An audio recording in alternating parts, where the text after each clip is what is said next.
আমি বাইরে বসে দরজার সামনে পাপোশ সেলাই করতেছিলাম আর আপনাদের ভাইয়া বাজার করে নিয়ে আসলো।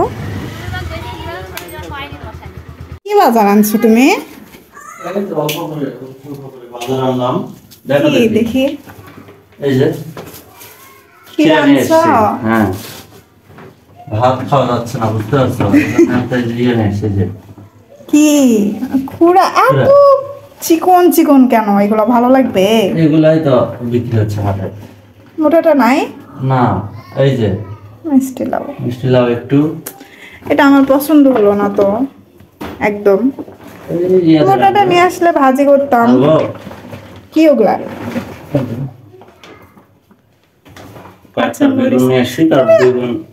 করতেছো তো এগুলা একটু ভালো ভালো দেখে। কালকে রাতে যে 1 কেজি বেগুন নিয়ে আসলাম, এগুলা একটু খারাপ, মানে ছোট ছোট, এগুলা একটু বড়। এটা কত টাকা কেজি? 30 টাকা কেজি, হাফ কেজি 15 টাকা দিয়ে। মানে টাকা বেশি হলে যা হয় না। কালকে 1 কেজি নিয়ে আসছো, ওগুলো ফ্রিজে রাখলাম, যাওয়ার আগে বললাম যে বেগুন যেন নিও না, তাও নিছো। কানেত নাও নাই আমার কথা না? কাঁচামরিচ আমি যে বললাম না, কাঁচামরিচ এই যে। আশ্চর্য, তুমি বেগুনটা নিছো কেন? থাক, বেগুন লাগবে তো আমাদের, বেগুনি করতেছ তো। বেগুনি করতেছো, এখন কি বলবে মনে নাই? এখন মানে বলা লাগবে তো কিছু। এই ডিমটা রাখো তো। কি এই ডিম? হ্যাঁ, এই ফ্রিজে রাখো। নামাও। নামে ওই ফ্রিজে রাখতে হবে। সকালে 2টা সিদ্ধ করলাম, দেখতেছি একটু মানে কেমন জানি ইয়ে করতেছে। ও তো আসো, লাইট একটু দাও, লাইট একটু দাও। ফ্রিজে কিচ্ছু নাই বুঝছো? ফ্রিজ খোলা ছিল, খোলা ছিল, তখন তরমুজ বের করলাম। তাহলে তরমুজ বের লাগে দেন। শুধু বেগুন।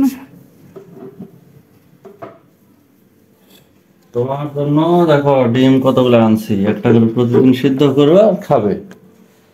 সেই খাওয়া তো তোমার হচ্ছে না। কেন হচ্ছে না? খাচ্ছি না। ওই খাচ্ছে না, খাচ্ছি না। খাওয়ার তো কোনো নামগন্ধ দেখতেছি না। খাই তো সকাল করে একটা করে, রেগুলার খাই না। রেগুলার আমার খাইতে ইচ্ছা করে না। তাহলে কি খাইতে ইচ্ছা করে? ওই যে বাজারে যে হচ্ছে ডিম সিদ্ধর সাথে চাটনিগুলা দেয় না, ওগুলা বেশি ভালো লাগে। বাট ওগুলা হচ্ছে আমি তো বাসায় করতে পারি না ওই রকম ভাবে। ওরা কি মশলা দেয় আমি বুঝি না। আর দুইটা ওই যে নিচে রাখো, না হলে এই যে এখানে রাখো। এখানে এর মধ্যে হবে না? ওখানে রাখো না, এখানে রাখো। লেবুটা আছে, লেবুটা কাটতে হবে। লেবুটা আন দিতে যায় যাতে ওই দুটো নটন দেবো। আচ্ছা, বাস কম্পিউটারে বসবা? বসো, আমি তাহলে বাইরে গেলাম, যে পাপোশটা সেলাই করতেছি তো। আচ্ছা যাও।